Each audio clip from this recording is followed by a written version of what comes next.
En l'an de grâce 2018, le duc de Savoie créa, entre autres, son propre podcast. Celui-là même. Depuis, il perdure, traversant le temps comme une épée à deux mains traverse les côtes d'un pourceau. Car, fatigué d'entendre la même soupe servie, encore et encore par de vils faquins sur de fades et disgracieuses vidéos YouTube, il dut innover. Proposant sa parole, parfois grossière, parfois téméraire quelque peu, incisive mais toujours issue d'un vécu, le duc, sur un format plus ou moins long que lui seul décide, en tant que monarque, traite dans son infinie bonté d'une questionnette qui te taraude.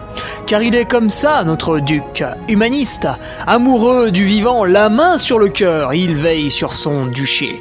Puisses-tu, ici, passer un bon moment assis en tailleur au coin du feu ou cavalant sur ton fidèle destrier vers de nouvelles aventures. Pose donc cette hallebarde, débarrasse-toi de ton home et nettoie les taches de sang de ce visiteur qui, troublant ta quiétude, s'est vu embrasser le mur afin de savourer pleinement la divine parole. Paix sur terre, mon ami, et allons-y!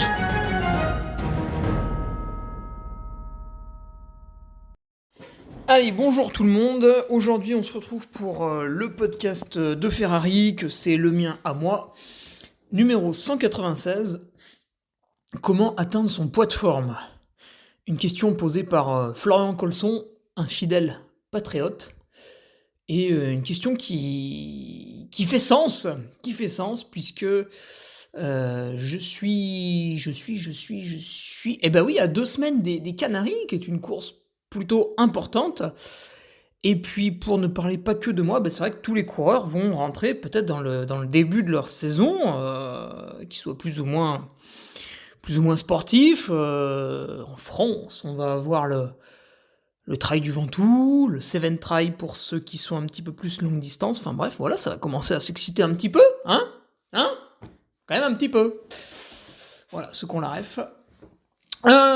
Mais déjà, je vais remercier les nouveaux patriotes qui se bousculent pas trop. Ils sont 3. Clément Chrétien qui signe un retour dans la secte. Voilà, donc Clément, évidemment, nous ne t'en voulons pas trop, même si ton nom a été affiché sur les murs honteusement. Et puis, c'est de l'humour bien sûr. Et puis Sébastien Loup et Florent Longuet. Voilà, 3 nouveaux patriotes. On est toujours, on est arrivé sur un plateau, à peu près 400 personnes, et beaucoup ne profitent pas encore du forum. C'est bien dommage, c'est quand même un lieu d'échange, où certes j'ai été absent une semaine, parce que mon ordinateur ayant capoté, mais ça y est, rassurez-vous, il est tout beau, tout neuf, je remercie Quentin pour ça, je l'ai réceptionné et hier soir, et donc ce matin, je peux vous faire le podcast, voilà, avec 2 jours de retard, mais tout de même, il arrive. Et pareil pour le forum, vous imaginez bien que je ne me suis pas amusé à aller sur le forum avec un téléphone portable. Le résultat aurait été sans doute un téléphone lancé contre le mur et des cris de colère qui auraient affolé mes voisins.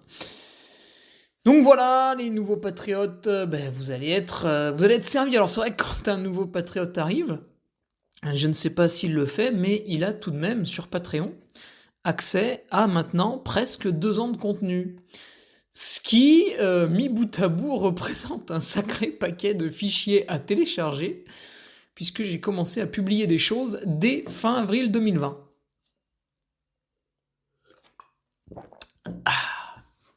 Donc j'ai envie de dire, ouais, le patriote qui s'inscrit maintenant, je pense que pendant 2-3 mois, il est bien occupé.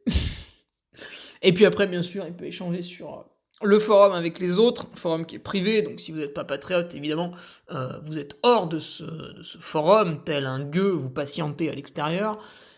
Et puis pour les autres, c'est la régalade. Alors là, il va y avoir une bataille en plus sur le forum, là, avec...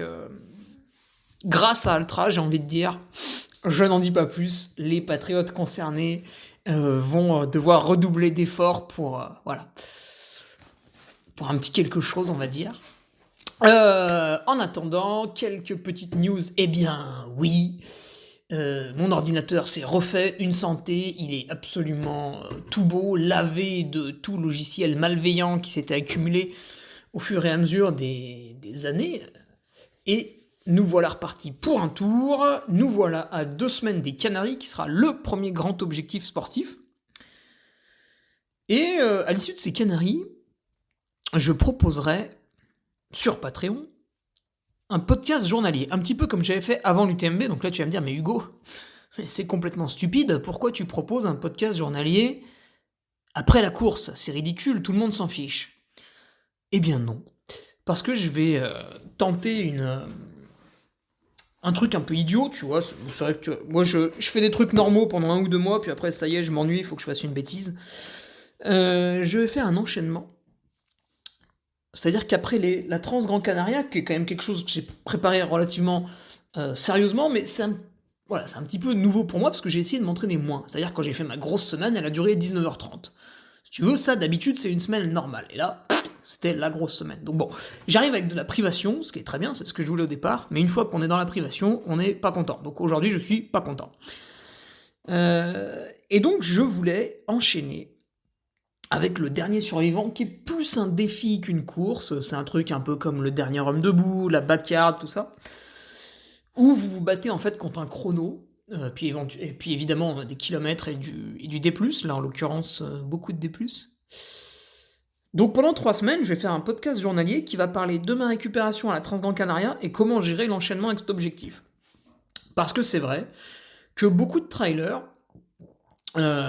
enchaînent les courses, parfois l'été. Pourquoi? Pas parce que c'est des gens complètement idiots et qui veulent aller à la blessure, mais parce que voilà, quand on peut poser 3 ou 4 semaines de congé, en général, la démarche c'est d'aller un petit peu à la montagne, de faire un trail, puis d'en faire un autre 2 ou 3 semaines après, une fois qu'on a, plutôt quand on est en fin de congé, puis après voilà, on retourne un peu au boulot, pour ceux qui habitent un peu loin des montagnes, donc voilà, on essaye de tout condenser dans une période. C'est bien, c'est mal, voilà, tout le monde a une vie un peu différente, on peut le faire. En 2019, j'ai fait la Trans Gran Canaria. Bon, c'était un petit peu dur à la fin parce que je manquais de kilomètres, je revenais d'une saison compliquée, patati patata. Néanmoins, j'ai fait 13e en 15 heures, c'était pas non plus tout à fait dégueulasse. Et 3 semaines après, j'ai fait le trail du Ventoux, qui était relevé. Alors, il est relevé chaque année, mais en 2019, voilà, il y avait quand même un...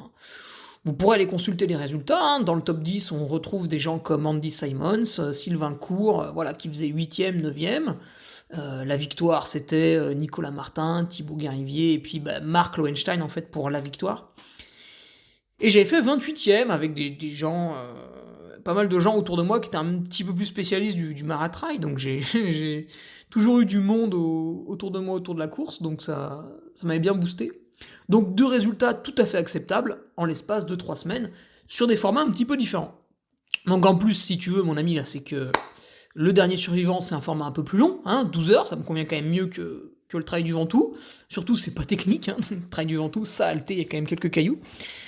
Donc voilà, je propose cette année je vais proposer aux patriotes de voir un petit peu comment je m'organise entre la Trans Gran Canaria et le dernier survivant. Alors tout ne sera pas rose parce qu'en fait, je vais travailler un petit peu, hein, pas beaucoup. En mars, c'est encore quand j'attaque la période, on va dire. En gros, speaker, ça devient entre guillemets chargé à partir d'avril. Avant, c'est épisodique. Et en mars, j'anime la Savoyarde. Alors la Savoyarde, c'est bien parce qu'il n'y a pas trop de déplacements et c'est plutôt en journée, donc on va dire qu'il n'y a pas trop de fatigue avec ça. Mais néanmoins, on n'est pas sur un sportif professionnel qui glanderait de 7h du matin à 21h le soir. Bon, après, on va pas se plaindre non plus, on n'est pas la mine. Et voilà, il y a 1 ou 2 anniversaires aussi à honorer qui vont être là dans cette 2e semaine de mars. Et puis ensuite, on sera sur 2 semaines vraiment un peu plus axées compète. Donc voilà, ça va être sympa à suivre. Podcast journalier sur le Patreon. Bref, je vais m'arrêter ici pour l'introduction. On aura le temps mercredi prochain de reparler un petit peu plus de la course des Canaries peut-être, avec des questions qui vont aller dans ce sens, hein. N'hésitez pas à me les envoyer à hugo.ferrari@laposte.net et puis on gère tout ça. En attendant, aujourd'hui, comment atteindre son poids de forme? Alors, amis obèses, et là je m'adresse à 50% de la population française. Oui, faites pas les étonner, hein, 50% de la population française est en surpoids, voilà, point barre. Pour vous, le poids de forme, hein, voilà, ça va être dans plusieurs années, donc vous pouvez ne pas écouter ce podcast. Je m'adresse là vraiment un petit peu aux sportifs, aux gens qui représentent du coup 2 ou 3% de la population française. Et oui, ça fait peu, et oui, ça fait peu, mais encore une fois, c'est la réalité. Elle fait mal, hein, parce qu'on se met des œillères, on regarde pas, on veut pas voir. Mais voilà, quand vous baladez dans la rue, autour de vous, s'il y a 20 personnes, il y en a 19 qui sont en mauvaise santé. Et parce qu'ils sont trop gras, parce qu'ils bougent pas assez, parce que voilà, donc bon, les études sortent, hein, avec 5-6 ans de retard, évidemment, parce qu'on essaie de le cacher, mais bon, là, ils n'ont pas pu empêcher la fuite en début de semaine d'une étude qui t'expliquait que 95% des Français avaient comment ils ont appelé ça? Un taux de sédentarité? Non, ça veut rien dire. Bref, ils étaient trop sédentaires. 95% des Français étaient trop sédentaires. C'était en 2017, hein, donc évidemment, ça a empiré, bien sûr, ça empire chaque année. Mais passons toutes ces mauvaises nouvelles qui finalement ne te concernent pas, toi, auditeur du Patreon, puisque tu es un sportif avéré.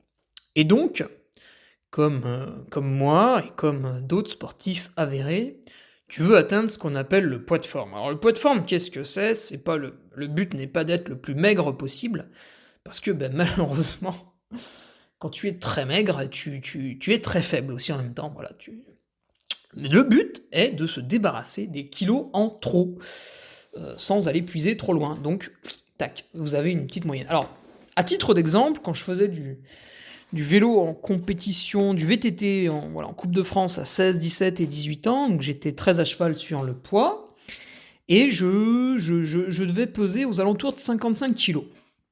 Et pour les beaux objectifs, donc les Coupes de France, il y en avait 4 dans l'année, je faisais très attention, surtout dans le dernier mois.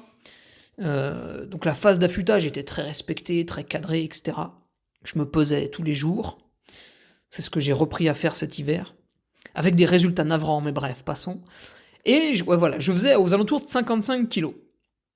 J'étais beaucoup moins musclé que maintenant que je fais du trail, puisqu'en vélo, bah, vous n'avez pas besoin d'avoir les mêmes muscles au niveau des jambes.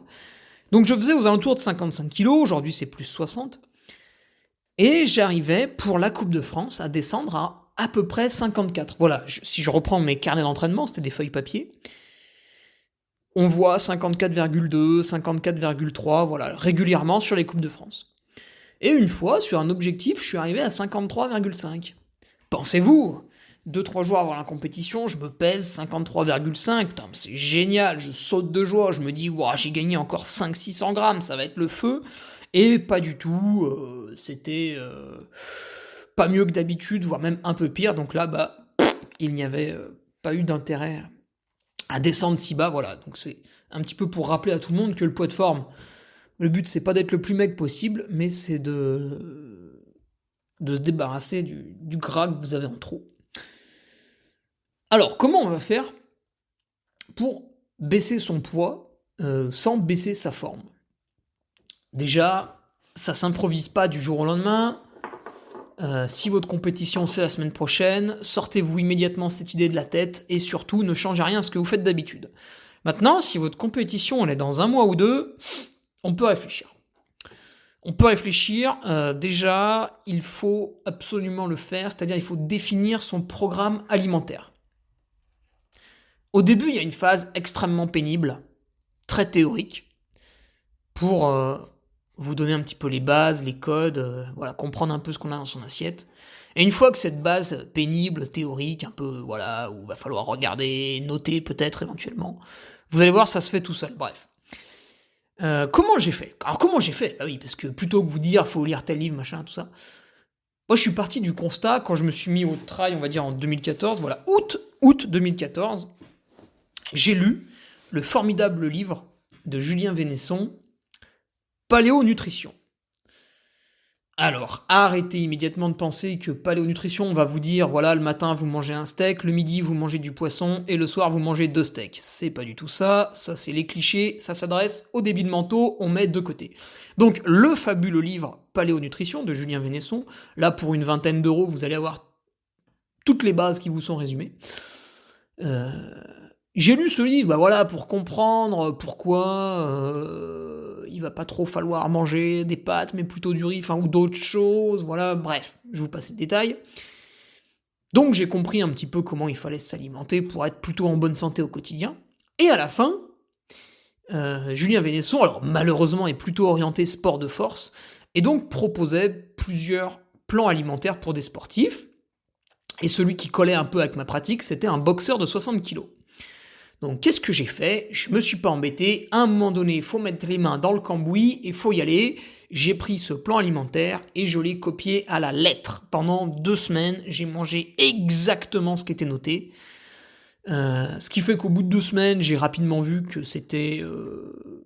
déjà, il n'y avait pas de changement. C'est-à-dire d'un coup, je me mettais pas à manger un ananas à 4h37 du matin qui avait été importé de je ne sais quel pays. Non, c'était finalement une nutrition extrêmement simple et facile à mettre en place. Et au bout de 2 semaines, je me suis aperçu des premières réussites. Alors, première réussite, qu'est-ce que ça veut dire? C'est que voilà, c'était assez simple à faire. Et j'ai vu des petits ajustements. J'ai dit, ouais, mais moi, finalement, cette quantité-là, elle est un peu trop forte. Ou à l'inverse, ouais, mais moi, par rapport aux boxeurs, j'ai des entraînements qui sont des fois beaucoup plus longs, etc. Qui cassent plus de fibres, je pense pas, parce que le boxeur, il en prend quand même plein la poire. Bref, au bout de 2 semaines, allez, on va dire peut-être 1 mois, j'ai réadapté ce plan que je suivais à la lettre, de manière c'était presque du nazisme alimentaire. Je suivais le truc, vraiment, c'était rigoureux. Et je l'ai réadapté. J'ai dit, voilà, donc là, tel midi, au lieu de manger 60 grammes de riz pesé cru, je vais en manger 80, etc., etc. Donc, je suis parti d'un truc plutôt sérieux, plutôt approuvé. Je l'ai testé, sans faire de chichi, sur moi. J'ai vu que ça fonctionnait, mais qu'il y avait des choses perfectibles. Tac, je les ai un petit peu modifiées. Vous pouvez aussi vous appuyer sur Nutrition de l'endurance, écrit par le docteur Fabrice Kuhn, qui en plus qui est docteur, donc ça c'est pas du tout un gage de qualité, hein, attention bien sûr méfiance, est aussi sportif. Et là par contre, dès qu'on allie un médecin au sport, en général, ça se passe très bien.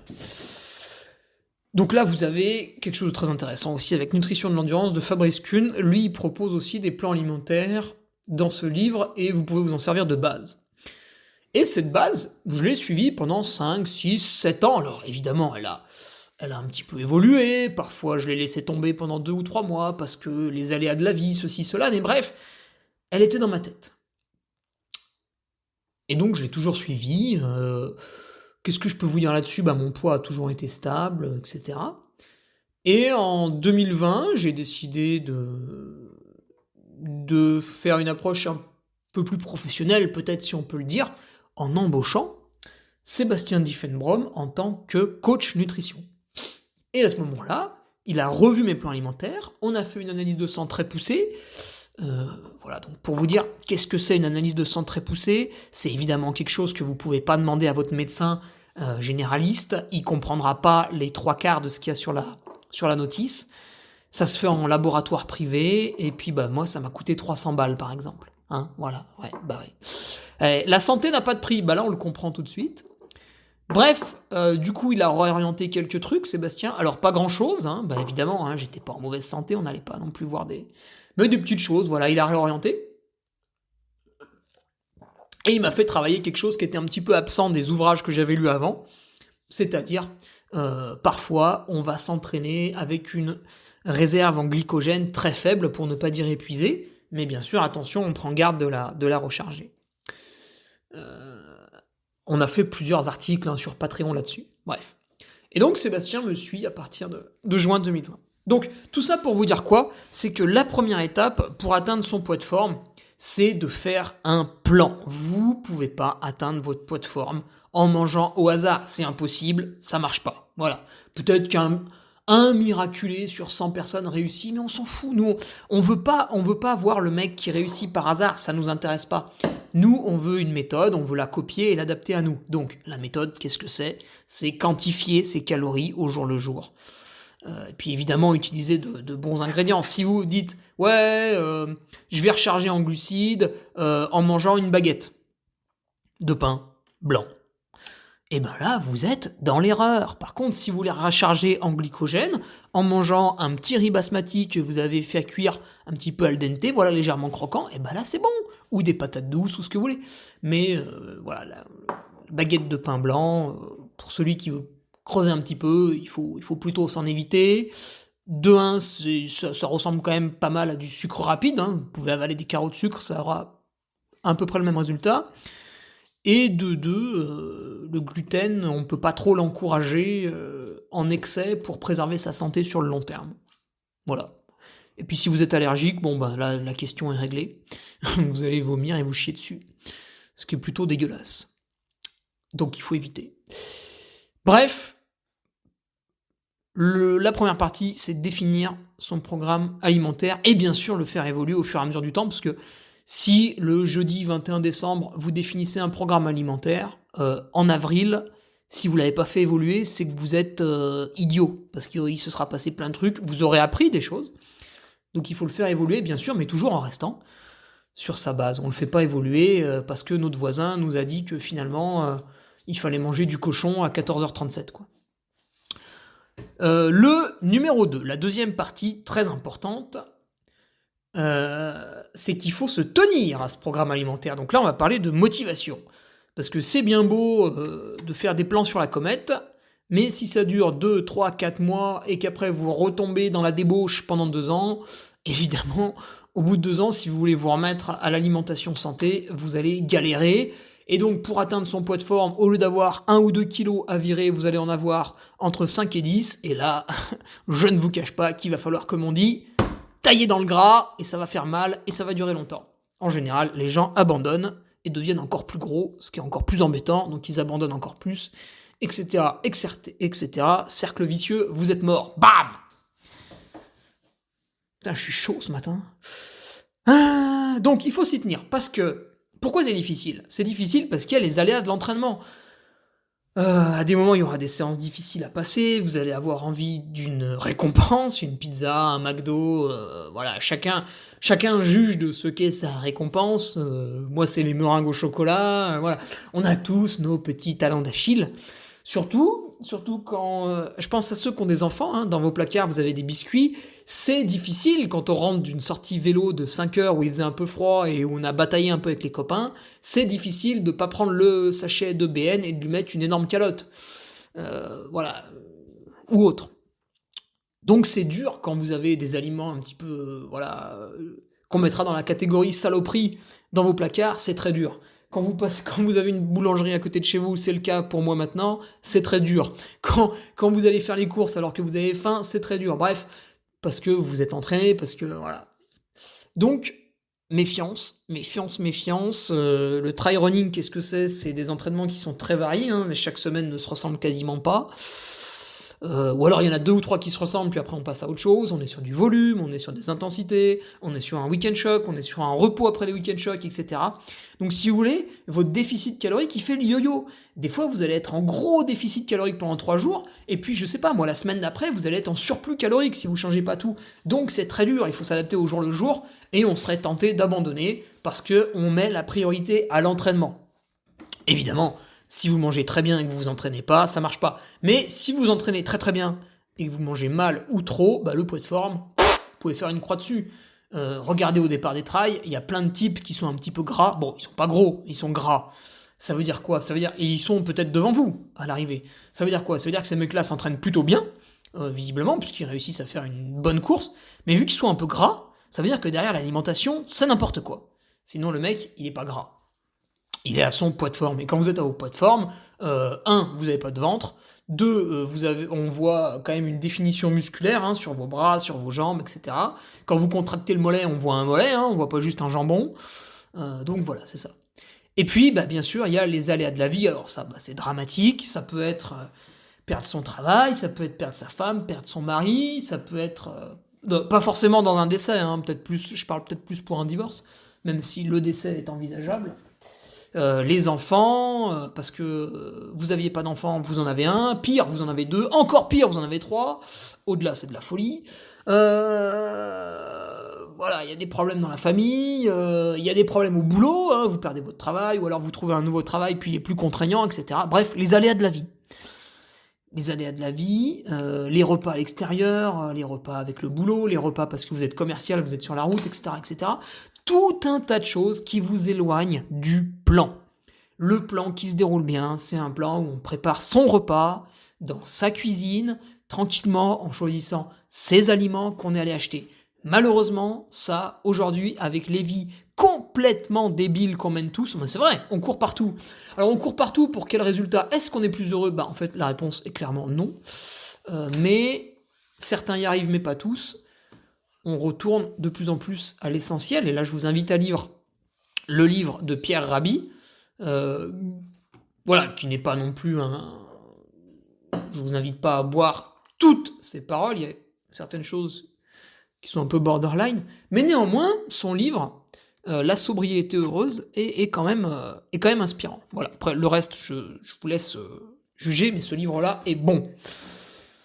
Donc voilà, attention aux aléas de la vie qui vont absolument tous vous éloigner de ce joli plan que vous suivez. Donc il faut le plus possible suivre son plan. Alors dans mon cas personnel, qu'est-ce que c'est les problèmes?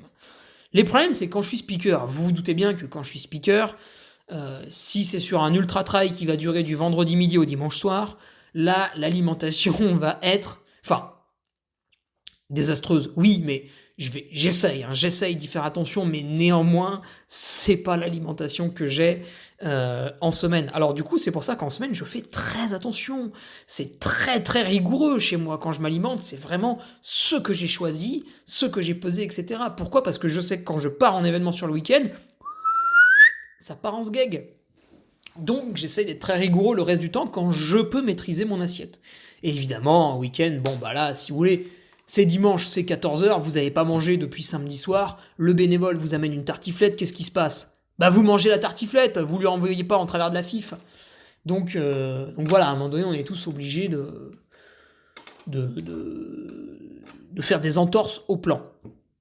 Et évidemment, plus vous faites d'entorses, plus vous vous éloignez de votre poids de forme. Là, par exemple, cet hiver, j'étais plutôt peinard chez moi, enfin par rapport à l'été, on va dire. Non, par rapport au printemps et à l'automne, parce qu'à l'été, étrangement, j'ai moins de grosses animations et moins de déplacements. Donc bref, je suis pas mal en forme aussi, ce qui me permet de performer à l'UTMB, c'est cool. Mais donc l'hiver et l'été, on va dire, je maîtrise pas trop mal mes repas, pas sur l'intégralité de la semaine, mais presque. Et donc, au moment où c'est vous qui préparez votre repas, là, il faut être carré. Alors, je vous parle de ma situation, mais finalement, elle colle avec celle de quasiment personne. Donc je vais vous parler de mon année... de quand j'étais ingénieur. Donc là, on a un travail du lundi matin au vendredi soir tout à fait classique. Assez facile d'ailleurs. Assez facile dans le sens où les horaires sont pas délirants. Dans le sens où j'étais relativement bien installé, je pouvais aller courir un peu le midi, je pouvais m'entraîner à jeun le matin, je pouvais m'entraîner un petit peu le soir.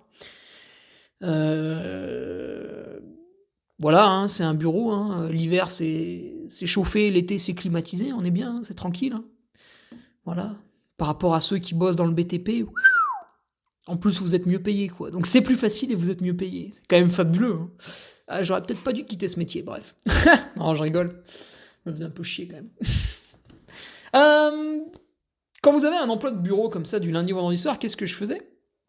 Le dimanche après-midi, donc souvent il y avait entraînement, hein, le dimanche matin, bon des fois ça débordait sur le dimanche après-midi parce que j'adorais ça, et le dimanche après-midi soir, 1 à 2 heures en cuisine. Pourquoi? Pour préparer tous les repas de la semaine. Tac, tac, tac, tac, tac, je mettais tout dans les tupperwares, et après la semaine, je me levais le matin, je faisais mon petit déj, je prenais mon tupperware, tac, dans le sac, sur le vélo, direction le travail. Et le midi, et ben dans la petite salle de pause, hop, j'ouvre le tupperware, qu'est-ce qu'il y a dedans? Tout ce que j'ai prévu, impeccable, merci, bonsoir. Donc ça, c'était une méthode radicale. Donc voilà, par exemple, le dimanche soir, vous faites chauffer 500 grammes de riz basmati, ça tombe bien, c'est la taille d'un paquet standard. Et du lundi midi au vendredi midi, tous les midis, vous mangez 100 grammes de riz basmati, parce que c'est votre petit créneau pour aller courir le midi, voilà, je sais pas moi, de de 12h20 à 13h10, vous avez 50 minutes pour aller courir, donc vous en profitez pour faire une sortie à endurance fondamentale, une sortie VMA, etc. etc. Et après, derrière, bien sûr, vous rechargez en glucides. Donc d'où les 100 grammes de riz. Bref. Voilà comment appliquer le plan le plus possible dans la vie de tous les jours. Vous n'arriverez pas, sur les 21 repas de la semaine, vous n'arriverez pas à en faire 21 qui soient clean. Ça, c'est illusoire, c'est débile, oubliez ça tout de suite, vous n'y arriverez pas. Donc, si vous en faites, admettons que vous vous mettez à être un nutri-nazi, comme je les appelle, et que voilà, donc vous démarrez votre diète. Première semaine, vous faites 14 repas sur 21 qui sont bons. Et là, vous vous dites, oh là là, c'est nul et tout, un tiers de mes repas sont cochons, etc. Ne culpabilisez pas. Reposez-vous sur ce socle. Qu'est-ce que ça veut dire? Ça veut dire que dès vos débuts, quand vous débutez dans la nutrition santé, vous êtes déjà capable, les 2 tiers du temps, de bien manger. Là, déjà, vous mettez tout le monde à l'amende. Et du coup, de semaine en semaine, vous allez progresser pour passer, je sais pas moi, 16 repas sur 21 qui vont être très bons, puis après 18 repas sur 21, etc., etc. Donc vous allez progresser. C'est comme ça, il faut s'encourager en permanence. Il faut pas se dire, oh là là, j'y arrive pas, j'abandonne tout. Voilà, évidemment, c'est une erreur, et vous êtes foutus. Voilà, et vous appartenez à la catégorie des foutus. Voilà, il y a des gens, c'est les foutus, vous pouvez rien pour eux, quoi. Allez faire vos courses à Carrefour, quand vous êtes à la caisse, vous vous retournez, vous regardez le chariot de la dame derrière vous, en général, elle appartient à la catégorie des foutus. Voilà, il y a des paquets de biscuits, il y a des paquets de chips, il y a des bières, il y a des pâtes blanches, il y a de la viande low cost, on sait même pas si c'est de la vraie viande, voilà, bref. C'est les foutus, quoi. Alors, pour les patriotes qui m'ont suivi cette année sur le podcast journalier pour l'UTMB, pour ceux qui ne sont pas patriotes, encore une fois, vous pouvez rejoindre le Patreon et vous aurez accès à tout ça.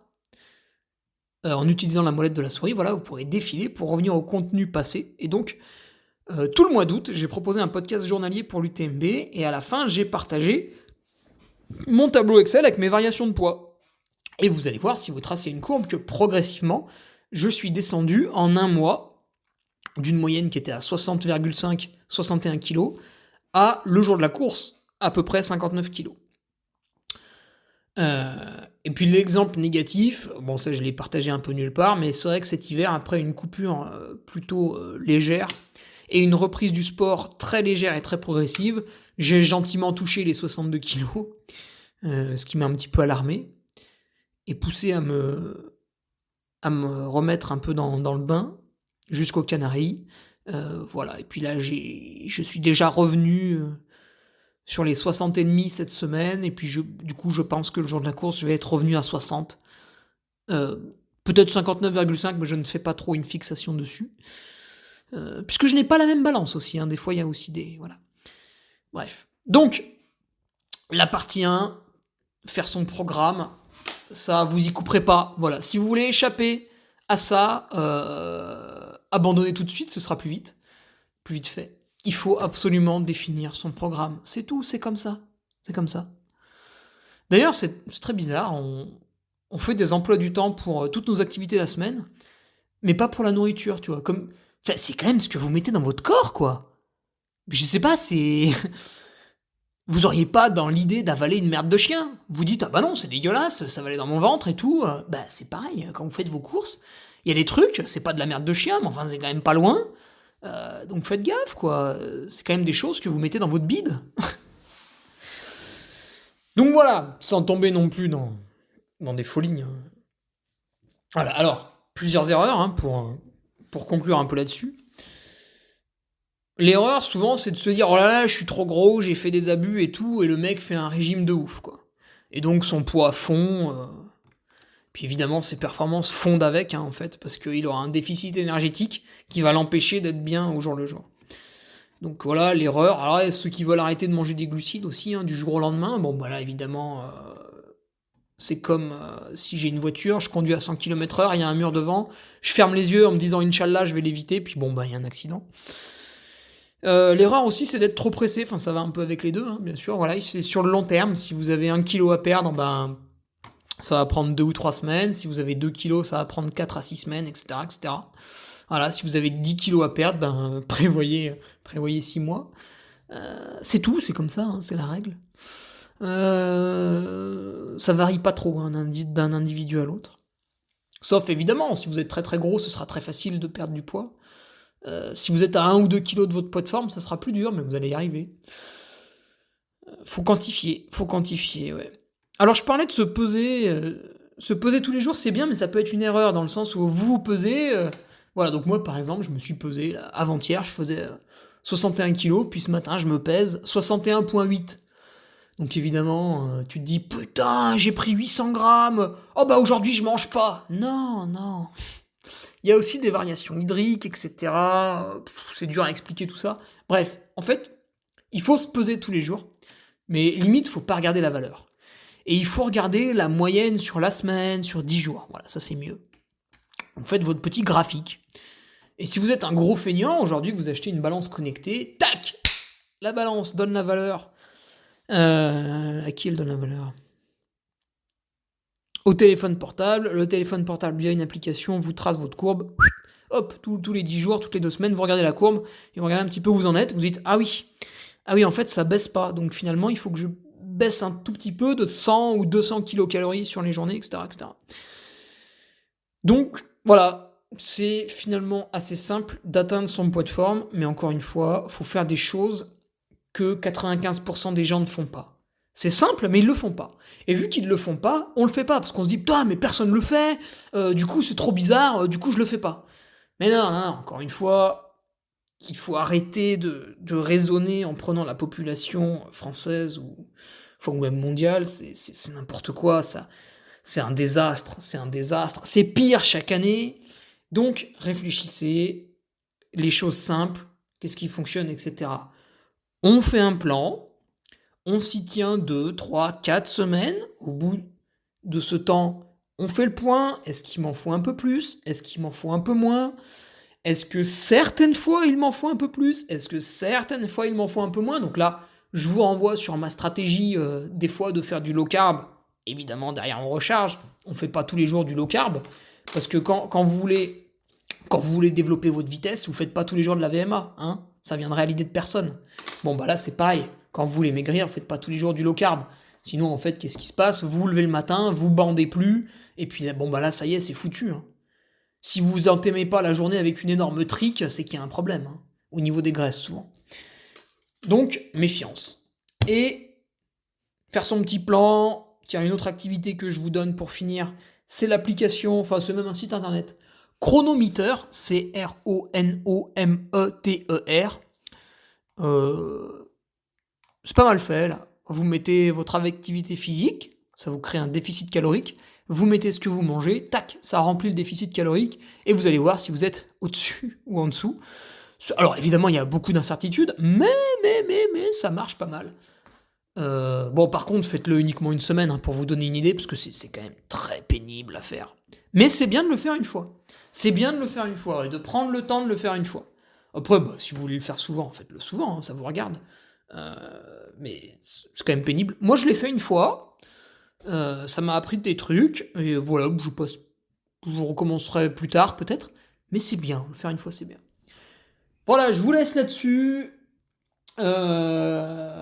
Pour préparer vos compétitions, vous allez tous atteindre votre poids de forme. Vous allez voir, c'est finalement très facile. Mais il faut définir des règles. Une fois qu'elles sont définies, ça devient des automatismes. On se crée des habitudes. Plus vous vous créez des habitudes saines, plus vous allez pouvoir de temps en temps partir faire le couillon à droite à gauche, hop, grosse soirée en boîte, apéro avec les copains, tout ça, parce que le lendemain, vous revenez à vos habitudes saines et ça gomme tous les défauts. Alors que si vous faites des trucs un peu pourris tous les jours et que vous rajoutez un gros truc bien pourri tel jour, bah en fait votre moyenne elle est désastreuse. Tandis que si vous êtes au top en permanence et que de temps en temps, pim, un petit grain de sable arrive, bon bah vous le dégagez d'un coup de pied et puis c'est réglé. Donc voilà, c'est finalement facile, mais il faut passer par une petite phase d'apprentissage, de découverte, Mais finalement, qu'y a-t-il de mieux que de découvrir son corps et son fonctionnement, et puis de faire ses propres expériences sur soi, hein, parce que vous allez vous amuser. Vous allez définir un plan alimentaire, puis je sais pas, vous allez mettre tous les soirs 80 grammes de riz cru. Et puis vous allez voir, suivant le métabolisme de tout un chacun, il y en a ils m'écoutent, ils font 50 kilos, il y en a ils m'écoutent, ils font 100 kilos, hein, donc je m'adresse à tout le monde. Voilà, 80 grammes de riz cru, puis vous perdez du poids, vous dites waouh. Et au bout d'un moment, vous dites attendez, là je perds trop de poids, attention c'est dangereux, tac, vous mettez 100 grammes de riz cru le soir. Et hop, la courbe se stabilise. Vous allez voir, c'est fantastique pour celui qui s'amuse un peu avec les graphiques, les données, etc. Vous pouvez maîtriser votre corps, c'est quand même fabuleux. Bon, c'est pas gratuit, hein, faut acheter la bouffe, hein, mais dans tous les cas, vous allez manger, donc autant le faire de manière intelligente. Voilà.